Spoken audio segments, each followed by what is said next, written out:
লোকটি মৃত্যুর সময় বুকের উপর ভর দিয়ে ভালো শহরের দিকে মাত্র 1 বিগত মানে অল্প একটু বেশি এগিয়েছিল। সুবহানাল্লাহ!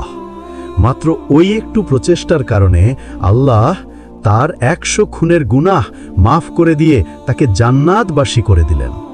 আমার ভাই ও বোন, এখন নিজেকে প্রশ্ন করুন, আপনার পাপ কি 100 খুনের চেয়েও বেশি? আপনি কি নিজেকে ওই লোকটার চেয়েও বেশি খারাপ মনে করেন? যদি 100 খুনের আসামিকে আল্লাহ মাফ করতে পারেন, তবে আপনাকে কেন করবেন না?